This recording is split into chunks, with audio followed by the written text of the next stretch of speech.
Saudi Arabia ने 2 साल पहले ही इस बात को अनाउंस किया था, लेकिन अब इस बात पर उन लोगों ने अपनी सरकार की मोहर लगा दी है और अपने देश की मोहर लगाई है कि वो अपने तमाम स्कूल, यूनिवर्सिटीज़ वगैरह में एक्स्ट्रा करिकुलम से जो एक्टिविटीज़ होती है, उसमें वो रामायण और महाभारता को वो लोग पढ़ाई जाएगी। अब मैं इस चीज़ को ना बहुत खूबसूरत तरीके से समझाना चाहती हूँ शोएब। पाकिस्तान हाँ, भारत एक्चुअली में पाकिस्तान को अपनी नफ़रत के काबिल भी नहीं समझता है, बिल्कुल भी नहीं समझता। हम अपनी नफ़रत के काबिल भी क्यों क्यों समझें आपको? आप आपकी काबिलियत ही नहीं है कि हम आपको अपनी नफ़रत के काबिल भी समझें। हाँ, ईरान से अभी आप जंगें जो हैं वो लड़ ही रहे थे कि अचानक से अफ़गानिस्तान भी आपके ऊपर हावी हो गए, तो कहीं न कहीं तेरा मेरा रिश्ता क्या ला इलाहा की जगह लात मुक्का आ चुका है। नहीं जी नहीं, मुसलमान तो मुसलमान है, जज़्बा सबसे ज़्यादा है, हम सबसे अच्छे हैं। तो आगे से आगे से वो हँसेंगे, देखने वाले भी हँसेंगे और वो भी हँसेंगी और वो जब ये कहेंगी कि फिर ये अफ़गानिस्तान मुसलमान नहीं, या तो ईरान मुसलमान नहीं, या फिर पाकिस्तान मुसलमान नहीं, या फिर सऊदी अरेबिया मुसलमान नहीं। हम क्योंकि सानिया मिर्ज़ा को द सानिया मिर्ज़ा या द क्वीन सानिया मिर्ज़ा इस भारत के लोगों ने बनाया था। मुझे याद है कि जब सानिया मिर्ज़ा के स्कर्ट पहनने की वजह से जब उसके ऊपर फतवा जारी हुआ था, असदुद्दीन अवैसी उसके खून के प्यासे हो गए थे। हैदराबाद में वो अपने घर से बाहर नहीं निकल पा रही थी, तो बहुत सारी मुसलमान लड़कियों ने उनके सपोर्ट में रैली निकाली थी, धरना दिया था कि सारे मौलवी मुल्ला हट जाओ, मुसलमान कौम की पहली लड़की हम लोगों को दिखाई दी है जो इतनी आगे बढ़ी है, जो हमारी आइडियल हो सकती है। लेकिन जब उसने शोएब मलिक को पसंद कर लिया था, तो उसके बाद से ही वो हमारे दिल से, हमारे दिमाग से, हमारी ज़ुबान से वो उतर चुकी थी। तुम एक ही करोगे ना? जी या तुम भी देखिए 4-4 लाओगे? या प्लीज़ तुम भी 4-4 लाओगे? नहीं 4 फिर मैं बिल्कुल तुम्हारे साथ 4-4 तो इंटरव्यू नहीं करूँगी। जिस दिन मैं सुन लूँगी कि शोएब चौधरी ने दूसरी शादी की है, तो मैं तुम्हारे साथ इंटरव्यू नहीं करूँगी फिर।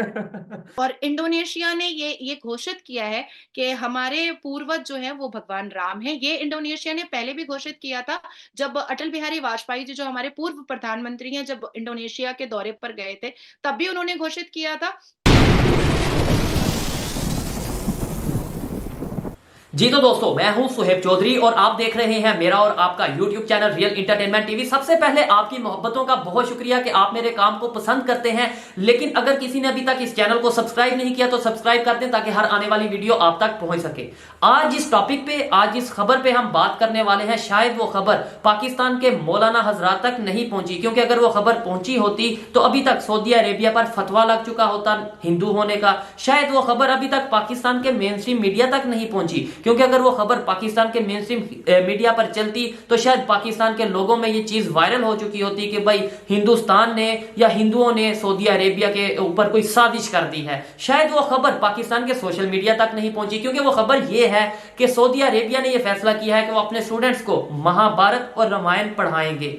जो कि मैं ये समझता हूं कि अगर देखा जाए, हमारा मजहब भी कहता है कि आप इल्म हासिल करो, जितना ज्यादा हो सके, जहां से मिल सके आप नॉलेज लो। अब इसी के ऊपर बात करेंगे, साथ ही साथ हम ये भी डिस्कस करेंगे कि अयोध्या राम टेम्पल के अंदर ना तो कोई स्टील है ना ही आयरन है। इसरो ने कितना एक ऐसे सिस्टम के थ्रू उसका स्ट्रक्चर बनाया है, डेवलप किया है, इसके ऊपर बात करेंगे। सानिया मिर्जा और शोएब मलिक के जो न्यूज वायरल है उसके ऊपर भी थोड़ी सी, वैसे तो उनकी पर्सनल लाइफ है, जैसे भी वो गुजारे या जो भी चीजें हैं, लेकिन थोड़ा सा as a public, as a Indian, as a Pakistani हम उसके ऊपर डिबेट करेंगे, बात करेंगे। और हमारे साथ मौजूद है नाजिया इलाही खान। अस्सलाम वालेकुम नाजिया जी।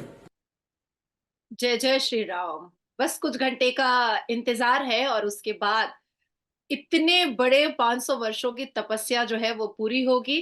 तो मैं पाकिस्तान के तमाम हिंदू भाई-बहनों को जय जय श्री राम पहुँचाना चाहती हूँ और दीप जलाएँ वो लोग, दिया अपने घर में ज़रूर जलाएँ 22 जनवरी को, क्योंकि हम जितने भी लोग जो भगवान राम पर आस्था रखते हैं, उनके लिए बहुत बड़ा दिन है। नादिया जी, यहाँ पे मैं ये कहना चाहूंगा कि जिस तरीके से आप ये सब चीजें बोलती हैं, बात करती हैं, तो मैं ये समझता हूँ आप पे तो फतवा लग जाना चाहिए था, या तो लग चुका होगा या फिर लग जाएगा। हाँ जी, फ़तवा लगाने की कोशिश भी की गई थी, पर जिस मौलाना साहब ने फ़तवा लगाया था, ला हौल वला कुव्वत अस्तगफिरुल्लाह, उन्होंने मुझे प्रोस्टिट्यूट बोल दिया था मजलिस-ए-इस्लाम में। और जैसे ही उन्होंने जिस्म बेचने वाली मुझे वेश्या कहा, मैंने भी एफआईआर कर डाला और वो मौलाना साहब ऐसा छुप गए हैं, ऐसा छुप गए हैं एफआईआर और जेल जाने के डर से कि बाकी मौलाना अब डरने लगे हैं कि कहीं मेरे ऊपर भी नाजिया एफआईआर ना कर दे। तो इसलिए फतवा वगैरह यहाँ पर मेरे ऊपर जो तो जारी नहीं होता है। और रही बात कि मैं सनातन धर्म पर बहुत विश्वास करती हूँ, इससे ये मेरा व्यक्तिगत मामला है, इसमें किसी को भी इंटरफेयर करने की कोई जरूरत नहीं है। डेफिनेटली। और पर्सनली मैं भी यही चाहता हूँ कि भाई कोई किसी मजहब से भी है, कोई किसी भी बिलीफ के ऊपर जो सा वो अपने अपने आप को लेके चलता है, वो उसकी पर्सनल ओपिनियन है। मेरी ये जिम्मेदारी, अब मुझे देखना है मेरी क्या जिम्मेदारी है। मेरी ये जिम्मेदारी है कि मैं सामने वाले की रिस्पेक्ट करूं और थोड़ा सा उम्मीद करूं कि वो मेरी रिस्पेक्ट करे। यहाँ पे पाकिस्तान की अगर बात करें, या शायद बहुत से ऐसे कंट्रीज में ऐसा होता होगा कि हम ये चाहते हैं कि भाई जो मेरी बात है, जो मेरी सोच है, या जो मेरा मजहब है, वही तमाम दुनिया के ऊपर इंप्लीमेंट हो। हम पूरी दुनिया में जो सा वो झंडा गाड़ दें, ये गाड़ दें, वो गाड़ दें, चाहे खुद उस मजहब को हम उसके ऊपर इंप्लीमेंट करें या ना करें, चाहे खुद सच बोलें या ना बोलें, चाहे खुद हम पीस को की बात करें या ना करें, लेकिन सामने वाला जो सा भाई वो मेरे सामने वही करे जो मैं चाहता हूँ। नादिया जी क्या कहना चाहेंगी? अब तो सऊदी अरेबिया ने भी, मतलब ये एक बड़ी बहुत बड़ी खबर है कि महाभारत और इसके अलावा जो रामायण है वो वहां पे पढ़ाई जाएगी स्टूडेंट्स को। सऊदी अरबिया के शहजादों ने और सऊदी अरबिया की सरकार ने 2 साल पहले ही इस चीज को का निर्णय लिया था। सऊदी अरबिया ने 2 साल पहले ही इस बात को अनाउंस किया था, लेकिन अब इस बात पर उन लोगों ने अपने सरकार की मोहर लगा दी है और अपने देश की मोहर लगाई है कि वो अपने तमाम स्कूल यूनिवर्सिटीज वगैरह में एक्स्ट्रा करिकुलम जो एक्टिविटीज होती है उसमें वो रामायण और महाभारता को वो लोग पढ़ाई जाएगी। मैं इस चीज को ना बहुत खूबसूरत तरीके से समझाना चाहती हूँ शोएब। देखिए, इस्लाम के हिसाब से और कई हदीस में यह जिक्र है कि प्रॉफेट मोहम्मद सल्लल्लाहु अलैहि वसल्लम ये कहते थे कि हिंद से जो खुशबू आती है वो उनको बहुत खूबसूरत लगती है, वो उनको बहुत अच्छी लगती है। हिंद की खुशबू के बारे में प्रॉफेट मोहम्मद सल्लल्लाहु अलैहि वसल्लम ने कई बार कहा है और ये इसकी वाज़ाह और इसको अप्रूव्ड जो है वो कई हदीसों ने भी किया है। अब आती है बात के हमारे कल्चर में और हमारे हदीस में, अल हदीस में कई बार इस बात को बताई गई है कि हिंद का जो कल्चर है वो हमेशा बहुत एडवांस रहा है, हमेशा बहुत इंटेलेक्चुअल रहा है। हिंद के कल्चर में प्रोडक्टिव चीजें बहुत ज्यादा रही हैं। जो जो हदीस की बात मैं बता रही हूँ, मैं अपने अपने मुंह से हवाबाजी नहीं कर रही हूँ, हदीस की बात बता रही हूँ। और इसमें भी वो कोई मुझे काट नहीं पाएगा कि प्रॉफेट मोहम्मद हिंद की खुशबू बहुत पसंद किया करते थे। अब आती है बात कि अंग्रेजों की भक्ति तहरीक और कुछ मुसलमानों की अपने से लिखी हुई हदीस की किताबों ने सनातन धर्म को हमेशा हमारे दिमाग में नफरत के स्वरूप डालने की कोशिश की, नफरत के हिसाब से डालने की कोशिश की। हमें हमेशा बताया, जब भी हमने सोचा कि जब हम शेक्सपियर की कहानी पढ़ सकते हैं, जब हम न्यूटन को पढ़ सकते हैं, जब हम विक्टोरिया को पढ़ सकते हैं, तो फिर हम रामायण, महाभारत और भगवत गीता क्यों नहीं पढ़ सकते हैं? ओहो जब हम क्रिश्चियंस की बातें पढ़ सकते हैं, तो हम रामायण और महाभारत क्यों नहीं पढ़ सकते हैं? नादिया जी, तो इधर इधर मैं एक चीज कहना चाहूंगा। ये बड़ा बड़ा लॉजिकल पॉइंट है, और मतलब मैं ये समझ, पहले भी मैं इसके ऊपर वर्क करता रहा हूँ, सोचता रहा हूँ। लेकिन मेरे ख्याल से पाकिस्तान की, अगर, क्योंकि मैं पाकिस्तान में रहता हूँ, पाकिस्तान की बात करें तो हम सिर्फ और सिर्फ हिंदुओं को, जो हमें यहाँ पे थोड़ा बताया जाता है, या फिर अपना यहूदियों को, मतलब जो इसराइल के लोग हैं उनको समझते हैं ना, मतलब कि भाई ये दुश्मन है। बाकी क्रिश्चियन भी कहीं ना कहीं अहले किताब हैं। वो मैं तो ये कहता हूँ कोई भी दुश्मन नहीं, हर एक इंसान है, इक्वालिटी है। लेकिन मैं माइंडसेट की बात कर रहा हूँ। भाई हमारी बुक्स में, इंग्लिश की बुक में देख लें, 10th क्लास की, even first year second year की बुक्स में देख लें, मैं ये चैलेंज करता हूँ कि भाई हमारी बुक्स में क्या चीजें मौजूद हैं। क्या मिस्टर चिप्स, शायद आपने भी वो स्टोरी पढ़ी हो, या इस तरीके से और भी बहुत सी ऐसी चीजें हैं। तो भाई हम अगर वो लोग, उन लोगों को पढ़ सकते हैं, तो इन लोगों को क्यों नहीं पढ़ सकते? ये तो हमारे करीबी हैं। और मैं अगर ओपनली कहूँ कि शायद हम इन्हीं में से है, ओपनली अगर। एग्जैक्टली क्योंकि ये बहुत दूर की तो बात नहीं है शोएब, ये तो 76 साल की ही बात है। क्या ही पता क्या ही पता। और मैं तो बहुत मतलब स्टैंप लगाकर बोलती हूँ कि मुझे लगता है 5 पुश्तों के बारे में मेरे माँ बाप ने मुझे हमेशा बताया है, लेकिन छठे पुश्त के बारे में कोई नहीं बता पा रहा है। तो क्या ही पता कि भाई हम भी सनातनी रहे होंगे। नो, और ऐसे ही है, ऐसे ही है। कोई कुछ नहीं बोल सकता है कि नहीं, हम दावा नहीं ठोक सकते हैं। अच्छा शोएब, मैं तुमको अपने अपना एकदम मतलब अपनी निजी जिंदगी के बारे में पहली बार मैं तुमको बता रही हूँ, पहली बार मैं किसी कैमरा के सामने बोल रही हूँ। तो मेरे 2006, 7, 8, 9 में बहुत अर्ली एज से पॉलिटिक्स में हूँ, और जी जी। भाषणबाजी में तो बहुत अर्ली एज से हूँ मैं। ठीक है। तो जब तुम मेरी स्पीचेस तुम 2006, 7, 8, 9 की देखोगे, मैं बहुत शॉर्ट टेम्पर्ड थी, बहुत शॉर्ट टेम्पर्ड। मतलब किसी को कुछ ना समझना, एक डिक्टेटरशिप अंदर में रहना है, ऐसी वाली एक हरकत मेरे अंदर थी, चलो हटो, मैं ये हूं, तुम वहां रहो। जैसे जैसे मैंने रामायण, महाभारत, भगवत गीता पढ़ा है, मेरे अंदर जो एक शांति आई है, मेरे अंदर जो एक लगन आई है, मेरे अंदर जो एक ठहराव आया है, वो मैं शब्दों में बयान नहीं कर सकती हूँ। I know what I am right now, and I know what I was on that period, on that scenario। मैंने अपने आप को अपने सामने सिर्फ कुछ सनातनी धार्मिक किताबों को पढ़ करके चेंज होते हुए देखा है। मेरी जुबान में मिठास आई है, मेरे मेरे सोच बूझ में एक ठहराव आया है, मेरे अंदर से घमंड निकल गया है। हालांकि मेरे नाम का मतलब ही घमंडी है, नाजिया का मतलब ही घमंडी होता नाज, है। तो नाज मैं, करने वाला। हाँ, तो वो सारी चीजें मैंने खुद अपने अंदर चेंजेस देखे हैं। अब देखो, श्री कृष्ण बता रहे हैं, महाभारता की क्योंकि बात हुई है, तो श्री कृष्ण बता रहे हैं कि जब जिंदगी आपको हंसाए तो समझना कि आपके अच्छे कर्मों का फल है, पर जिंदगी जब आपको रुलाए तो आपको ये समझ लेना है कि कर्म करने का वक्त आ चुका है। अब ओहो। अब बताइए, कितनी बड़ी बात, कितनी बड़ी बात है कि अच्छे कर्म करने का वक्त आया है। तो इसका जब मतलब जिंदगी मेरे भी आपको, अच्छे कर्म करने का वक्त आ चुका है। हाँ, तुमको जिंदगी ने रुलाया है अभी 5 दिन। तो मुझे ऐसा लगता है कि हमें जानबूझ करके इंटेंशनली, और जानबूझ करके हमें फोर्सिबली इतनी खूबसूरत धार्मिक सनातनी किताबों से दूर रखा गया है, क्योंकि सनातन में रिश्तों की मर्यादा बहुत ज्यादा है। भगवान राम अपनी अपनी धर्म पत्नी को अर्धांगिनी बोला करते थे। अर्धांगिनी का मतलब होता है आधा अंश, आधा अंश। मतलब आधा अंश जो है वो पति का है, और आधा अंश जो है वो पत्नी का है। अर्धांगिनी उससे बना। तो जितनी भी बातें हैं इन किताबों में और सनातन की धार्मिक किताबों में, उसमें सिर्फ और सिर्फ खूबसूरती है। तो मुझे नाज़िया लगता जी, है कि एक सऊदी क्वेश्चन भी मैं अरब, पूछना चाहूंगा। मतलब अभी मेरे माइंड में है कि कहीं ये जितनी भी किताबें हैं इस मजहब की, क्या इसमें कहीं पे ये लिखा है कि मुसलमानों से नफरत करनी है या किसी भी दूसरे मजहब से नफरत करनी है, या मतलब कुछ ऐसा लिखा है? नहीं, इक्वालिटी मैंने कृष्ण भगवान की बोली हुई बात मैंने बताई है कि सनातन धर्म 5 चीजों पर बहुत ज्यादा बिलीव जी। करता है। सबसे पहला त्याग, सब उसके बाद दूसरा प्रेम, तीसरा ज्ञान, चौथा बराबरी, बराबर, और पांचवा न्याय। तो पूरे महाभारता मैंने पढ़ी है, मैंने रामायण पढ़ी है, भगवत गीता तो मैं लेकर के ही चलती फिरती रहती हूँ, क्योंकि मैं संस्कृत अभी पढ़ रही हूँ, मेरे टीचर आते हैं मुझे पढ़ाने के लिए, क्योंकि संस्कृत थोड़ी सी टफ वर्ड है। तो इन तीनों किताबों में मैंने मुसलमान के खिलाफ कुछ भी नहीं पढ़ा है। ऐसा है ही नहीं कहीं पर, बिल्कुल भी कहीं पर लिखा हुआ नहीं है।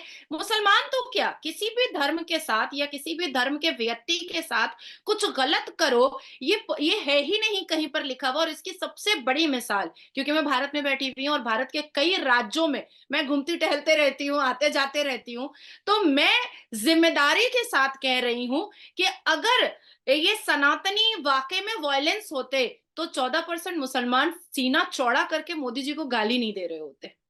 ये गुफ्तगू, ये हमारी जो वीडियो बहुत ही इंटरेस्टिंग होती चली जा रही है, लेकिन इससे आगे बढ़ने से पहले मैं ये चीज़ देखने वालों को, और ये क्योंकि अब मैं जानता हूँ पाकिस्तान से भी बहुत से लोग हमें देखते हैं, बहुत से लोग प्रॉपर बैठ के देखते हैं, तो मैं ये चीज़ क्लियर करता चलूँ कि भाई देखें, जब तक हम सामने वाले की सोच हो, उसका मजहब हो, उसका माइंड हो, जब तक हम उसे पढ़ेंगे नहीं, जब तक हम उसे देखेंगे नहीं, सुनेंगे नहीं, तब तक ना तो हमारी अंडरस्टैंडिंग होगी, तब तक ना तो हम उसकी रिस्पेक्ट कर पाएंगे और ना ही अपनी रिस्पेक्ट करवा पाएंगे। इसलिए जो गुफ्तगू है, ऐसी जो सी हमारी बातें हैं, वो होना बहुत जरूरी है। जो हमें 76 साल या पता नहीं 1400 साल या जब से भी हम कहें कि हमें बताया गया कि वो दुश्मन, वो ऐसे हैं, वो बहुत गलत हैं, तो एक दफ़ा सुन तो लें भाई क्या गलत है? एक दफ़ा सुन हाँ, तो लें, एग्ज़ैक्टली। देख तो लें कि भाई अच्छा, कौन-सा ऐसा। मैं जी, शोएब एक चीज़ और बताना चाहती हूँ कि अगर वाक़ई मैं मुस्लिम हूँ। मैं मुसलमानों को क्रिटिसाइज़ कभी नहीं कर सकती हूँ। हाँ, मैं गलत की जगह पर आवाज़ उठा देती हूँ, ये मेरा नेचर है। ये मेरा कैरेक्टर है। मैं तुरंत बोल देती हूँ कि ये गलत है, झूठ-झाट है। मैं इस तरीके से बात कर देती हूँ।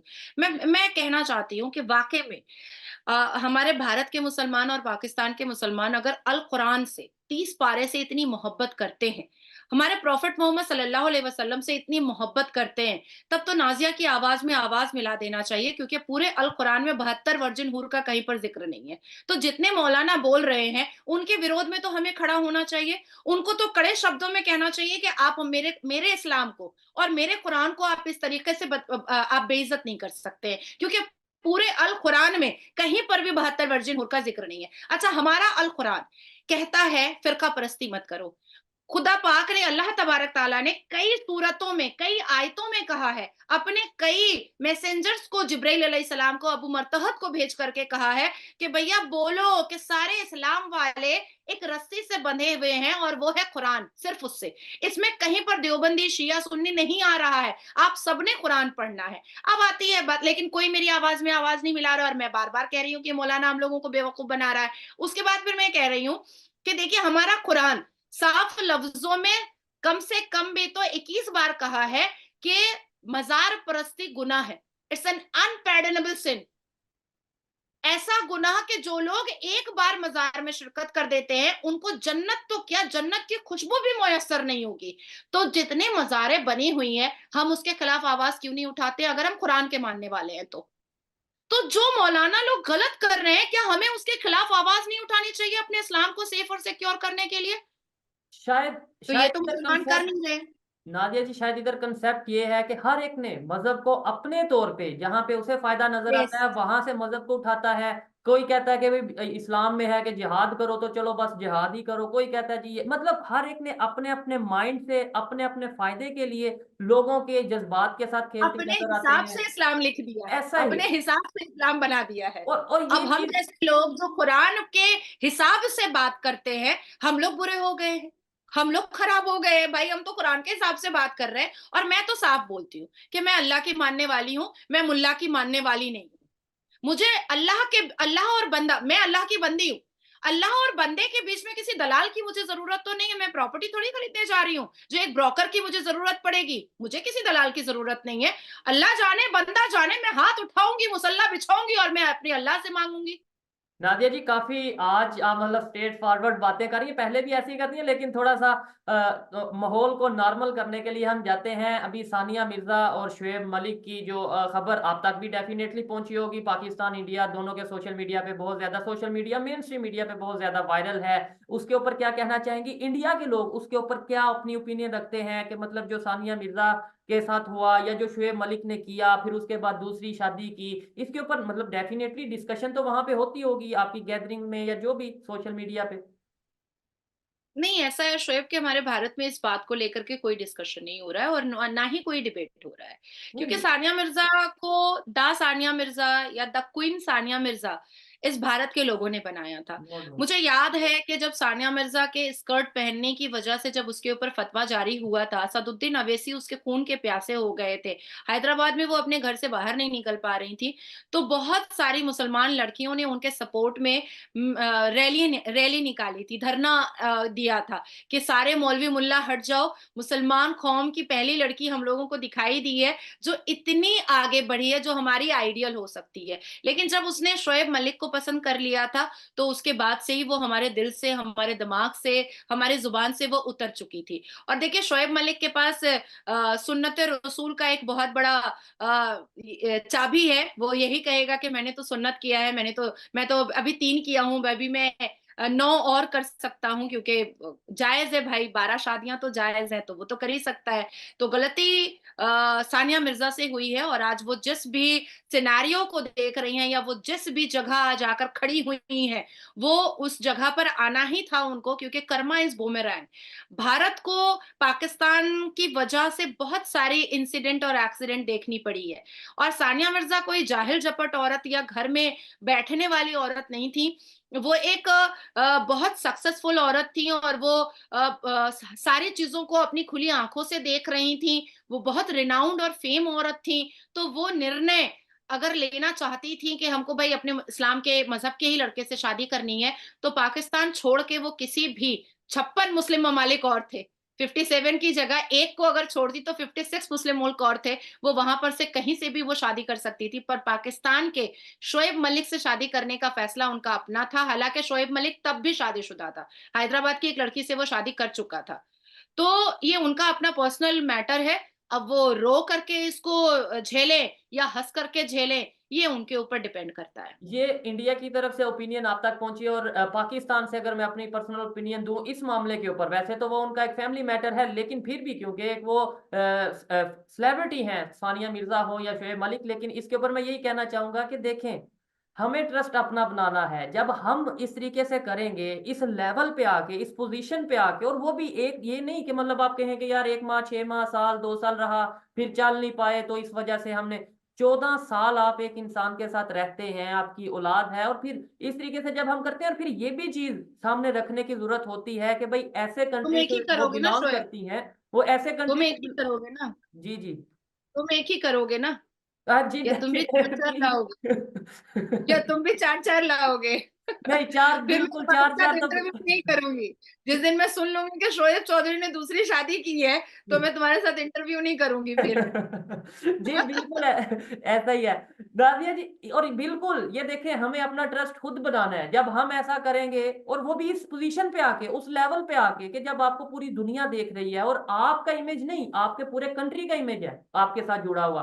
तो फिर आप जब ऐसा कुछ करते हैं, तो बहुत दुःख होता है। ना सिर्फ़ आपका इमेज खराब होता है, बल्कि आपके पूरे कंट्री का इमेज खराब होता है, जो कि शोएब मलिक साहब के केस में हमें देखने को मिल रहा है। वैसे वो उनका पर्सनल मैटर है, उसके ऊपर हम डिस्कशन मज़ीद नहीं करेंगे। नाज़िया जी, मुझे ये बताइएगा, क्या कहना चाहेंगी? अभी 22 तारीख भी समझ लें आ चुकी है, बिल्कुल कुछ ही घंटे रह चुके हैं। किस तरीके से, और मैंने ये भी देखा, वो कश्मीर से एक लड़की है, मुस्लिम लड़की है, जिसने बड़ी खूबसूरत तरीके से एक वो लिखा है और बोला है। भजन, भजन। जी, भजन लिखा और बोला भी है और बहुत ज़्यादा वायरल रहा। उसके ऊपर क्या कहना चाहेंगी? और साथ ही साथ पाकिस्तान के कभी ईरान और फिर अफ़गानिस्तान, मतलब एक से जान छूटी तो दूसरा, दूसरे से छूटी तो तीसरा, इंडिया तो बिल्कुल साइड पे। इंडिया से अब हम सिर्फ़ अल्फ़ाज़ में ही कह सकते हैं, इंडिया दुश्मन है। यानी इंडिया हमें अपनी दुश्मनी के लायक नहीं समझ रहा है इस टाइम। ये ओपनली बात है, बहुत लोगों को बुरा लगेगा, लेकिन इंडिया दुश्मनी के लायक भी नहीं इस टाइम हमें शायद समझ रहा है। शायद ये मेरी पर्सनल ओपिनियन है। पहले मैं राम मंदिर के बारे में बता देती हूँ। अ, बिल्कुल कश्मीर उरी की एक बच्ची है, स्टूडेंट है, उसने बहुत खूबसूरत राम भजन गाया है और बहुत प्रेज़ किया है भारत के प्रधानमंत्री को। उन्होंने कहा है, उसने उस बच्ची ने कहा है कि 11 दिन का वाक़ई में उन्होंने फ़ास्ट रखा है। इवन मैं भी नॉन वेजिटेरियन वग़ैरह से काफ़ी दूर हूँ। मैंने अभी अभी तुरंत खिचड़ी खाई है, वो भी बिना लहसुन वग़ैरह के, बिना किसी तेल-वेल के। तो काफ़ी काफ़ी उन्होंने, उस बच्ची ने एप्रिशिएट और प्रेज़ किया है मोदी जी को, और जो भजन गाया है वो बहुत वायरल हुआ।